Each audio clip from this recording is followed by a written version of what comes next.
Hey, YouTubers. Okay. Yeah, I know I look a mess, but luckily I haven't adjusted to my new glasses, so I really can't see it too clearly. My schedule's all over the place, so leave me alone.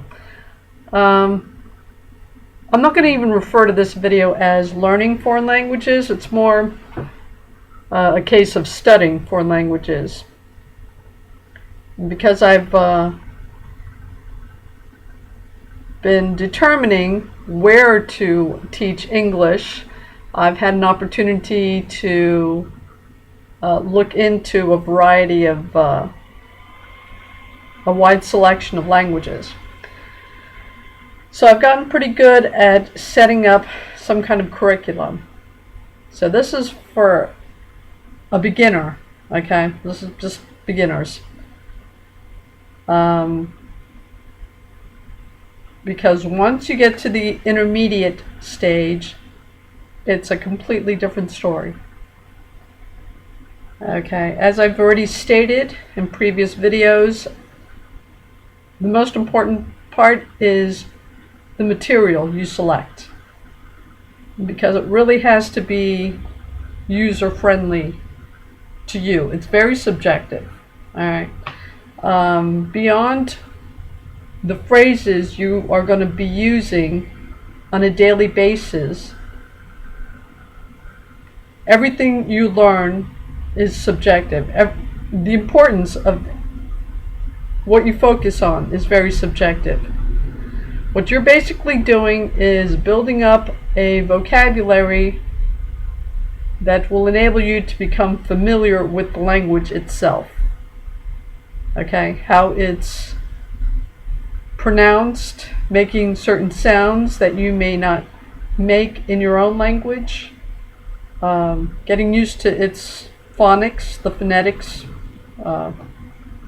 whether it's a completely different kind of alphabet or it's the same kind of alphabet with a few modifications.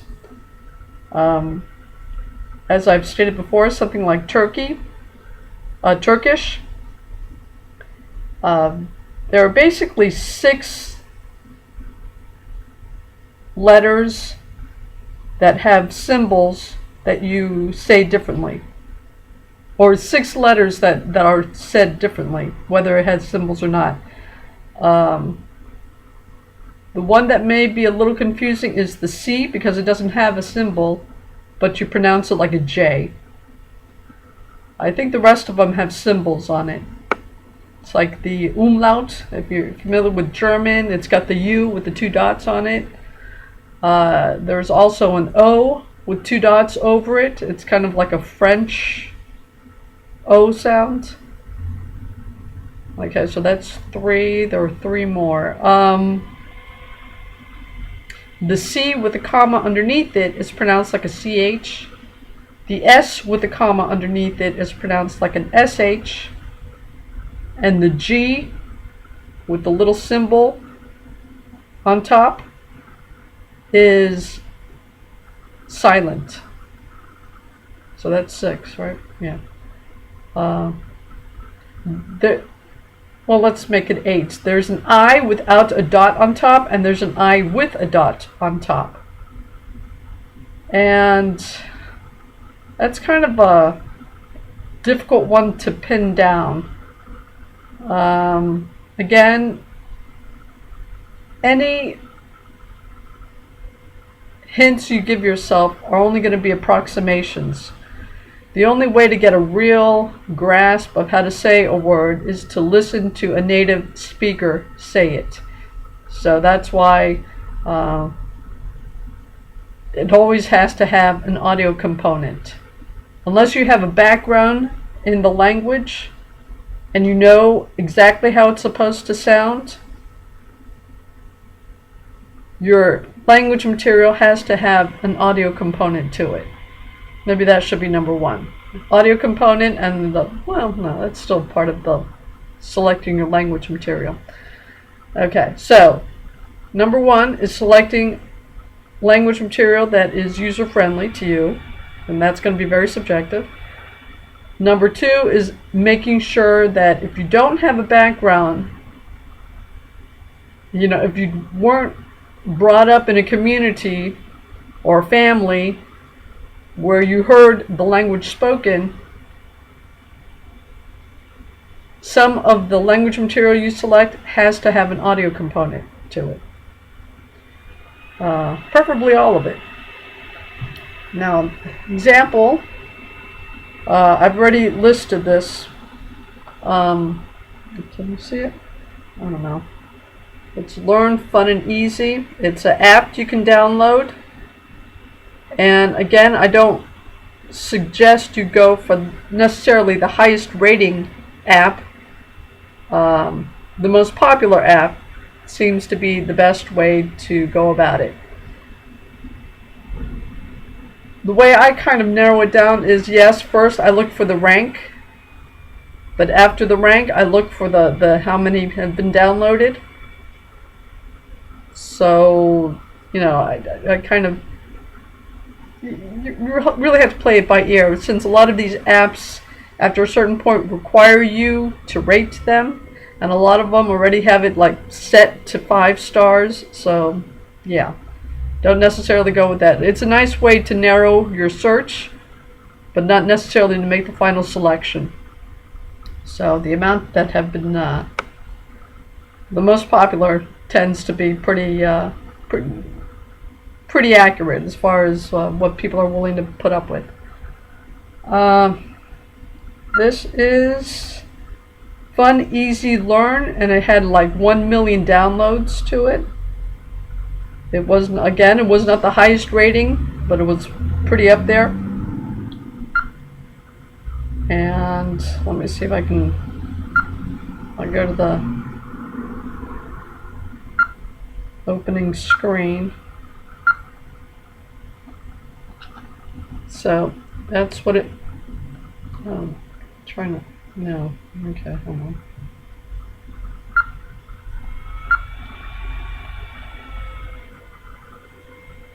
Oh, dang, I won't even go there.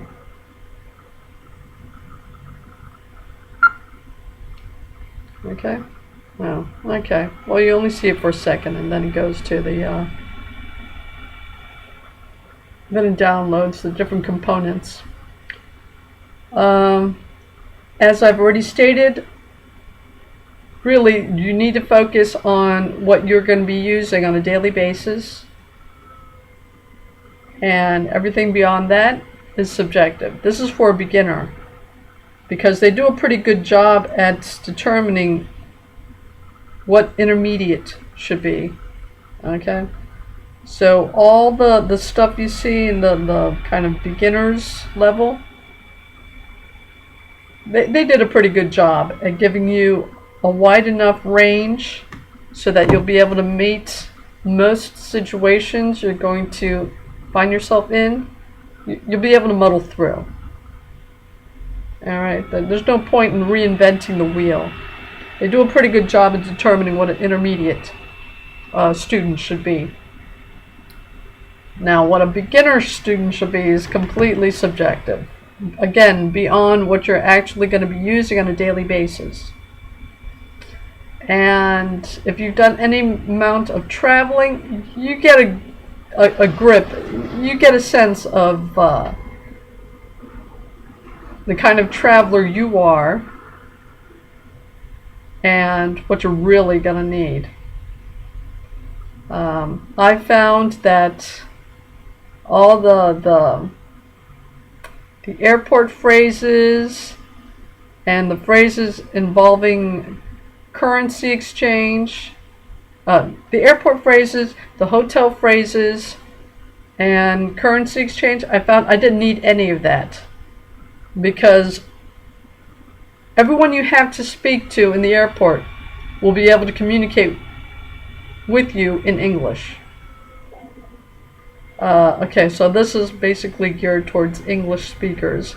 If your language is something else, obviously being a studying foreign languages, the approach is going to be different. But for the most part, if you are an English speaker, everyone you need to communicate with in an airport will be able to communicate with you in English. All right. Um, Same thing applies at a hotel. And anything dealing with currency exchange, unless you're really going off the beaten track, same thing. Now, if you're at a bus station, no, you're gonna have to you're gonna have to know those phrases. But I find that it's easier for me just to explore the bus system as well I can, on my own, just hit and miss, make my own mistakes and all that kind of stuff. And now with things like Google Map and Google Translate, you really don't need a lot of these other phrases. Now, the ones I find I absolutely still need: food, shopping, and basic expressions. Hold on, I got a list.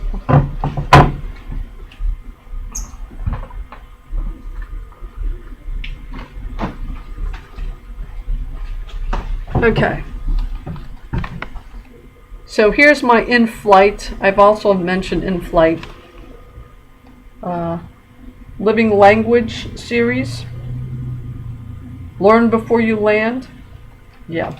If you think you're going to actually be able to learn this thing on the plane before you, yeah, good luck with that. Another thing I've found, like this app I've downloaded. This app is basically flashcards. Alright, but the way they quiz you in a variety of ways, using visual and audio and kind of memory fill in the blank for the like hangman letters kind of thing. First, just sporadically removing certain letters, but then saying the word, and you have to spell it out completely. You have a variety of games that you choose. All right, I go through all the games. So I'm getting it. I'm reviewing it in a variety of ways. But I find that the words don't really stick until you've like gone through it 3 times. When you start doing it the 3rd time, okay, now it's starting to stay in your head. If after 5 times of going through something you can't remember it, that's probably when you need to turn it into your own personal flashcards. I've also talking about flashcards, the index cards, lined on one side, not lined on the other. So you ask the question on the blank side, flip it over, and then you write the answer on the back. And I've also mentioned that you probably should stick 4 to 5 questions on each card. Otherwise, you're going to have these massive piles scattered all over the place. But anyway, I found that after about 3 reviews, it starts sticking with you. If after the 5th one you still won't stick, go for the personalized flashcard. Write it out. 4 to 5 questions on each card, so you're not just flooded in all these index cards all over the place. And probably like twice a day for those problem child questions, kind of things that just refuse to stick in your mind for whatever reason. And if you review that a couple of times a day, pretty good. Now, if you've never studied any kind of memory technique, trying to remember that memory book by Harry something Trudeau, no, I don't know. There are memory books out there that will break down how to, okay, but I need to put a caveat here. These people who sell these products, it's an overkill. All right, because if you are always using the system, it's going to be more trouble than it's worth. So I suggest, I mean, they're very effective if used wisely. All right, so those just problem situations where repetition is not getting the job done, go ahead and use these techniques. As a matter of fact, you'll probably find out, if you've studied these techniques at all, you'll probably find out that it happens automatically.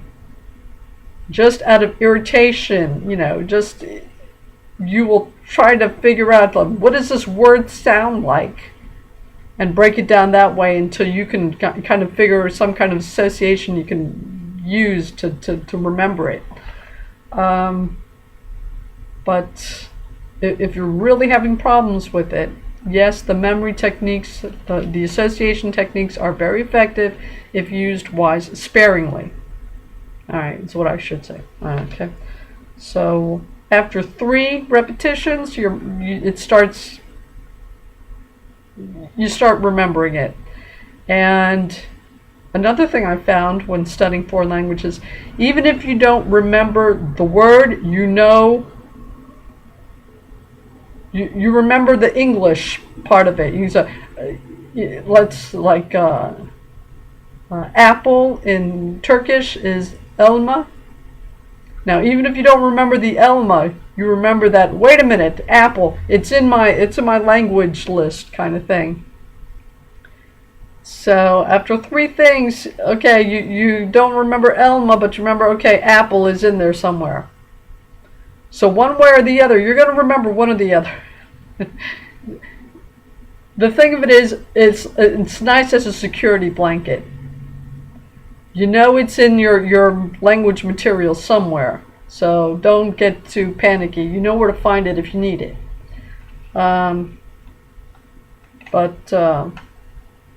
Yeah, the more you've played with these techniques, the more it'll just happen automatically. And you'll build your own routine as you go.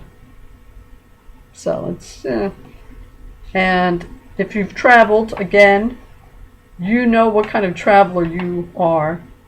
Eventually, you will learn what kind of traveler you are and the kind of phrases you actually need.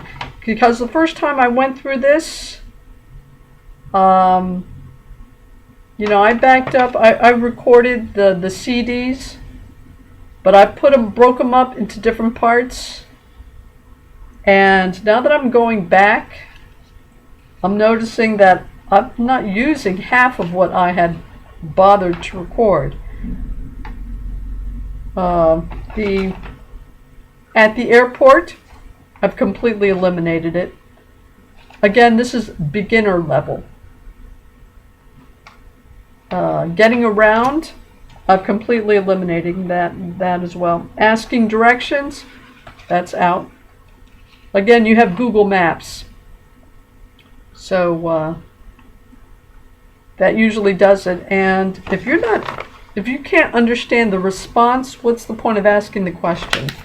Which was always my basic, why would I ask this if I can't even understand how they're going to answer it? So it's like, this is not beginner level.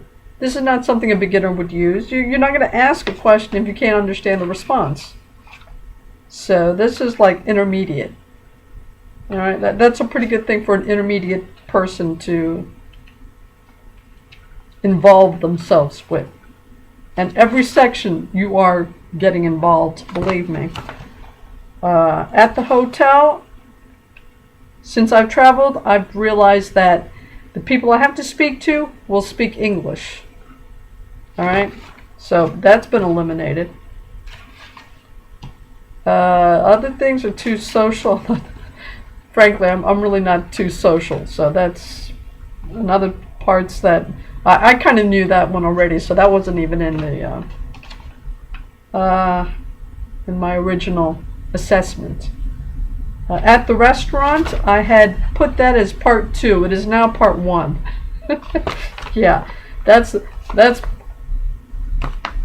okay. I won't say the top of the list. That's the top after basic expression. No, that actually it's okay. It's a combination of between basic expressions and saying hello. And really, saying hello is totally eliminated except for hello and goodbye. And basic expressions, thank you, yes, no, excuse me,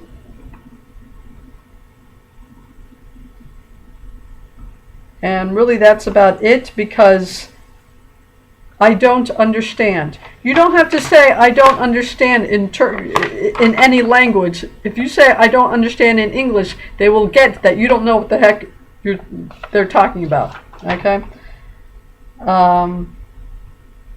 Do you speak English? What a useless thing to say in a foreign language. If they don't speak English, they won't understand what you're saying, and if you know, it's just, yeah.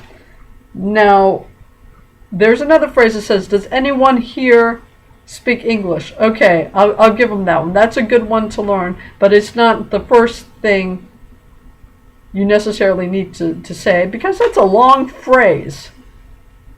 Alright? If you're a beginner and you're juggling all these different information, and you're a traveler, so you don't know what you're doing anyway, so there's that stress, underlining stress to deal with as well. You don't need long phrases. You don't need to waste your little gray cells trying to memorize long phrases. Keep it short and sweet and very to the point, and give yourself a break. You're a beginner, and all you're really doing is familiarizing yourself with the language and trying not to come off as some obnoxious little English speaker who doesn't even bother to say 1 or 2 words in the host language. Okay? That's the numbers. Absolutely, you should start getting familiar with that as soon as possible, because it's the easiest thing to review. And like all the other phrases, short phrases that you don't necessarily will not use as a beginner, it serves the purpose of you developing an ear for the language, you developing knowledge of the phonics, the phonetics.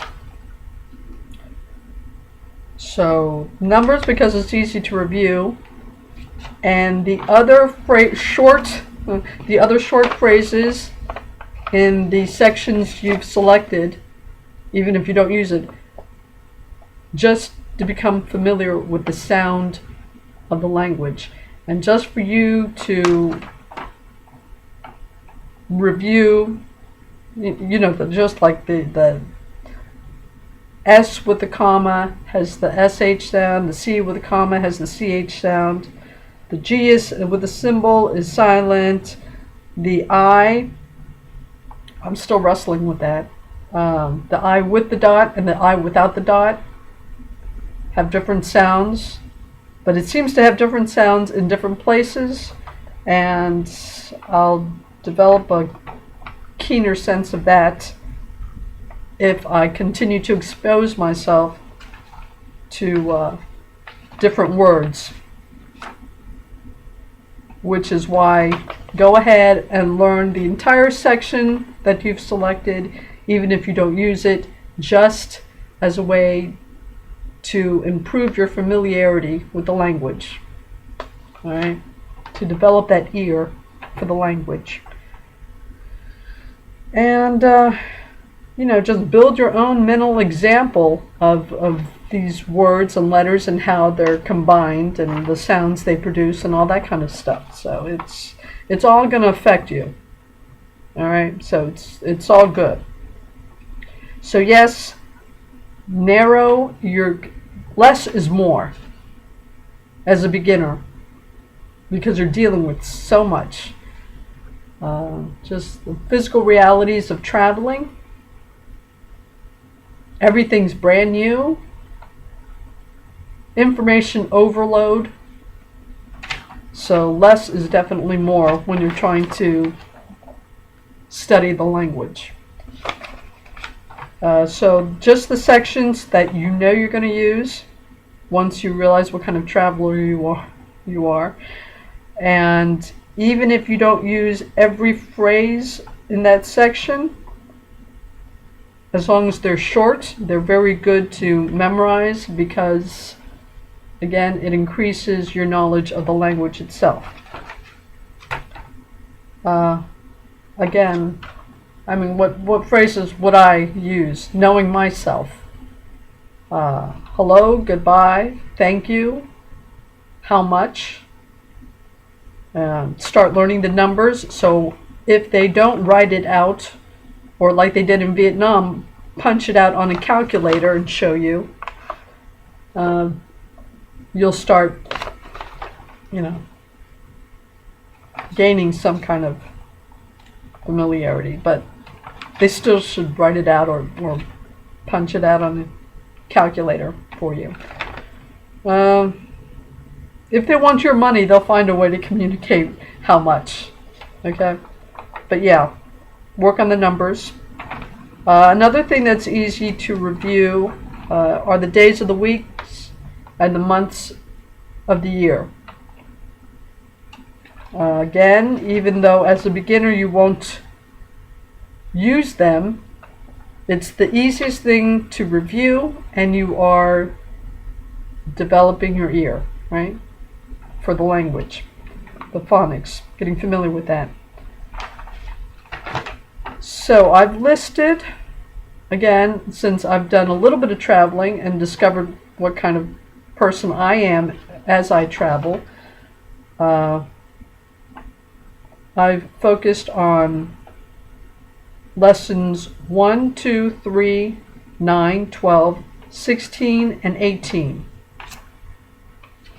And these the in-flight series, they all run the same way. So,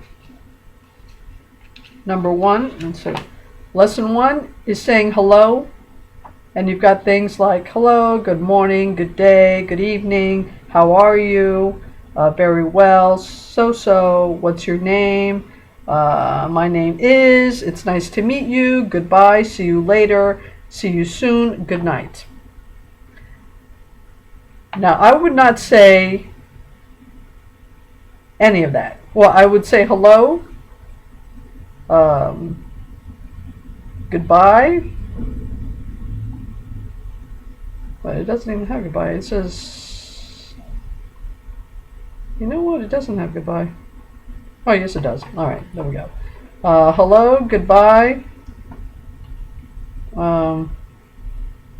good night, I suppose, if it's like you're passing the clerk or whatever. Or you may have asked the clerk a question, and then you wanted to say good. No, you would say it in English, though, if you were asking them a question. Okay, well, that was just someone you're passing maybe in your hostel or whatever, and you know they don't speak English, or they speak it so-so. You might say that. So really just 1 or 2 of these things, but it's good to review all of them, again, to develop your ear. And basic expressions, thank you, yes, no, excuse me. And really that's all I would say. Actually use.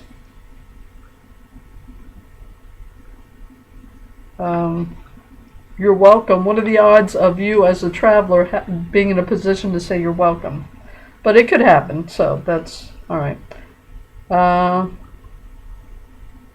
I don't understand. Like I said, I don't speak Turkish. Do you speak English? I don't speak Turkish very well. See, none of those are useful as far as I can see. So, whatever. But they're relatively short phrases, so I'll review it anyway. Numbers, I've already stated that. That's important. At the airport, I don't even use that. So, saying hello, basic expressions, numbers. After that, I jump to at the restaurant for all the food and stuff. And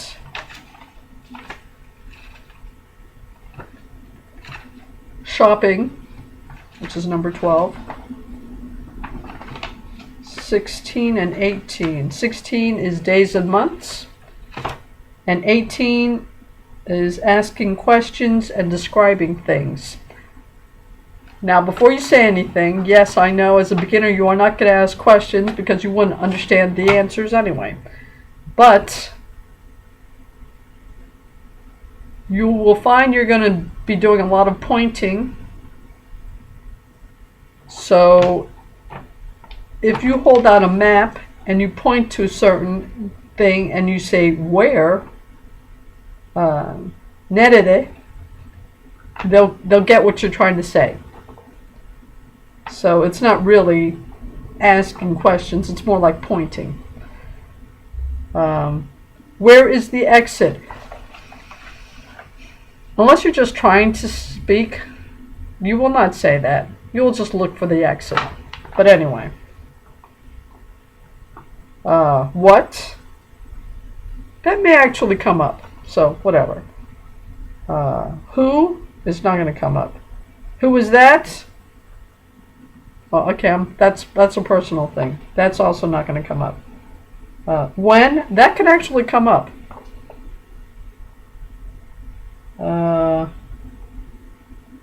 How? No, that's not going to come up. Again, personal. How much? That is always going to come That is that. You can circle that or highlight it with a highlighter. Okay? That is always going to come up. Yes. Big, small, good, bad, beautiful, ugly. This is for you as a student of a foreign language. Because actually you are never going to start describing things. Don't worry about it. That's just for you as a student of the language. And to gain an ear for the language. Colors, again, that's just for you. That's great. That's terrible.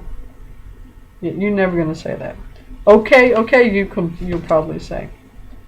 I don't know. That's for an intermediate student. That's not for a beginner. It's important, be careful, have fun, good. That's never going to happen. No.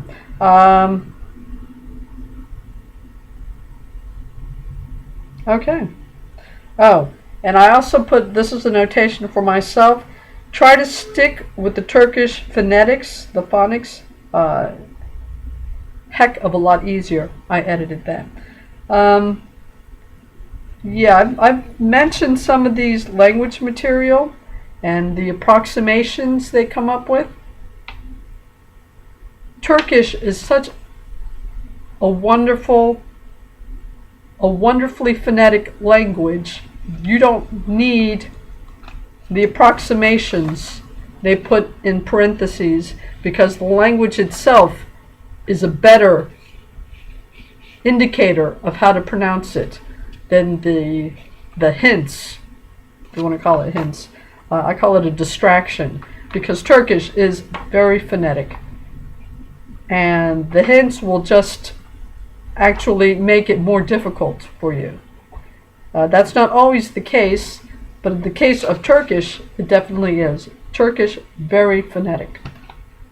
So that's doesn't even, I mean, with the 6 variations I've already mentioned, 8 if you include the I, which I still haven't really grasped. The I with the dot and the I without the dot. That's, yeah.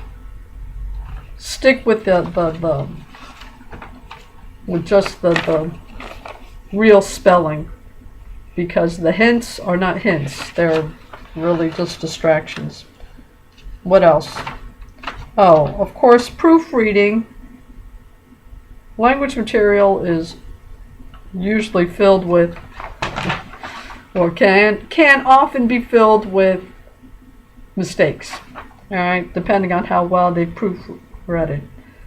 I've only found 3 errors or omissions. My name is Mrs. Mamet is not actually. They've actually. I mean, that's just completely off. The phrase they say isn't even the phrase that's written. So, and I've written an estimation of what I think the spelling might be like. Aisha instead of my name is Mrs. Mamet, which is. I mean, they say, okay, the phrase before it is, my name is Mr. Mamet, and they say that, okay? And the next phrase is, my name is Mrs. Mamet, except that's not what the lady says. My name is Mrs. Aisha, but here it's written Mamet. So it's like, so I had to guess how that's spelled, and I don't know how close I got, but whatever. Another thing, that was in the section 1, saying hello. Let's see what other mistakes I found.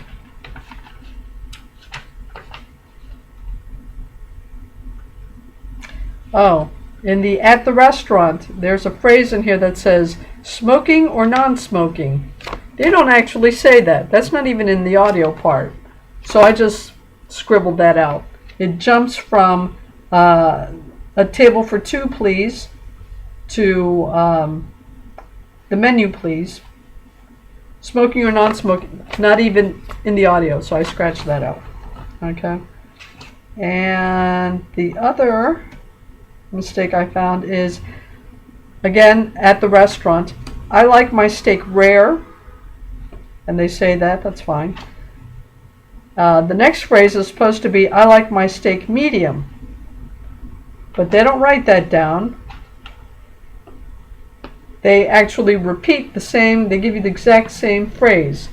They put down, I like my steak rare, again, in Turkish, even though the English section says, I like my steak medium. I had to go to Google Translate to get how to say, I like my steak medium, which is beefsteak orta, and then the rest of it, instead of as.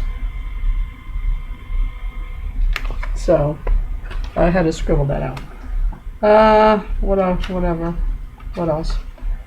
In the beginning of the audio thing,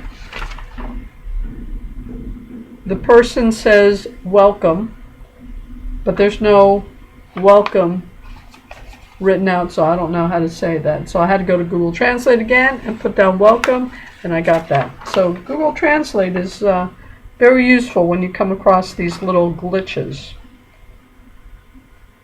Oh, and at the end, what was this? Lesson 18, asking questions and describing things. They're supposed to be take care in between, be careful and have fun. Except there's no written part. It doesn't have it written. So again, I had to go to Google Translate and put take care, and I got the answer. And again, the phonics in Turkish, excellent.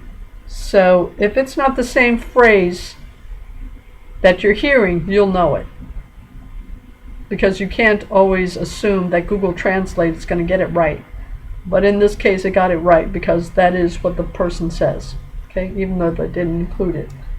So feel free to use Google Translate when you come across these typos or this proofreading glitches, the omissions, or whatever. But don't always assume, use it with a grain of salt. Turkish, you just luck out because it's a very phonetic. You can tell if it's the right answer or not. So, again, this is the in-flight for your audio component.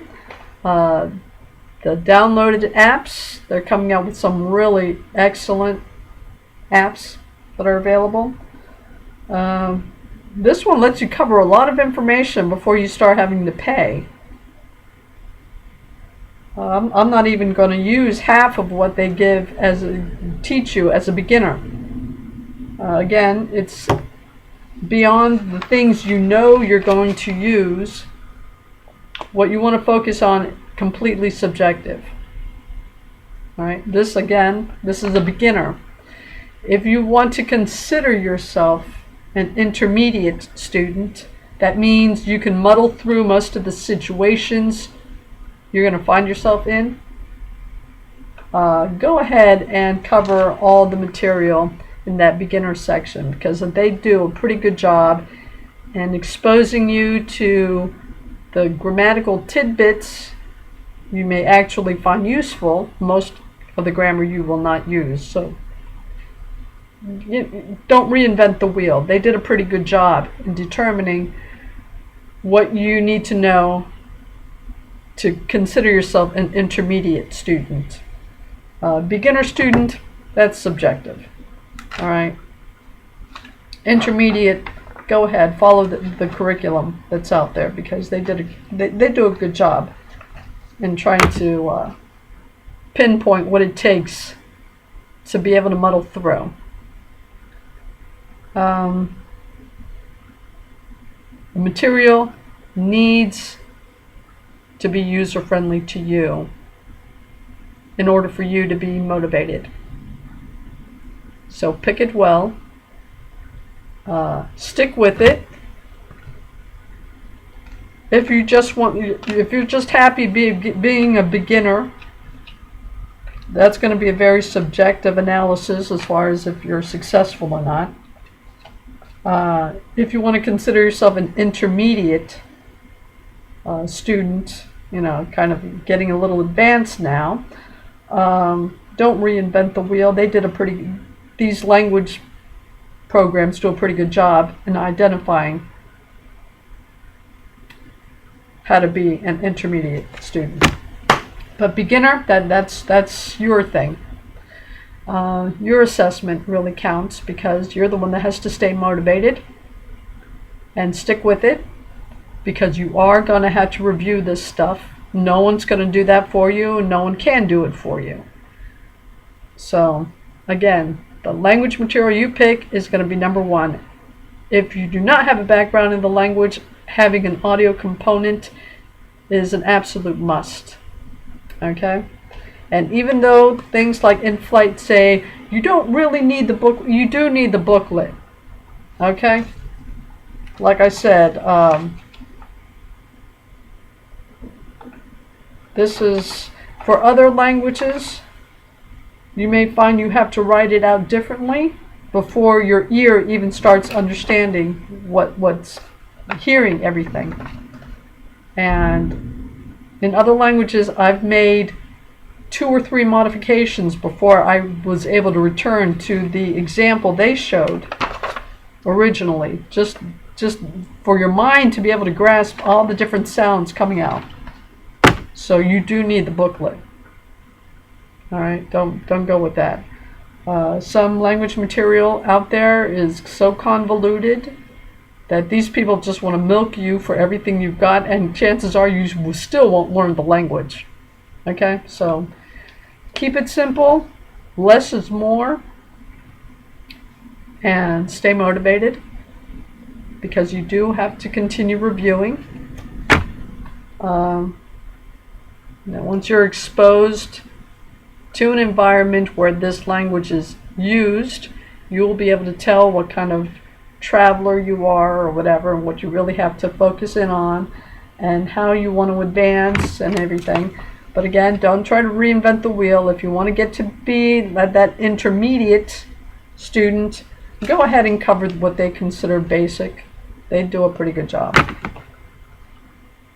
Okay, I think I've covered it. 3 reviews, your mind starts absorbing it. If after 5 it hasn't, start writing it out on your own individualized flashcards. I've already have a video on that out there. Word association, memory association, use it sparingly, because it's going to be more trouble than it's worth if you try to use it all the time. And, you know, just stay motivated. No one can do the work for you. You have to do it. Okay, that's it for now. Take care.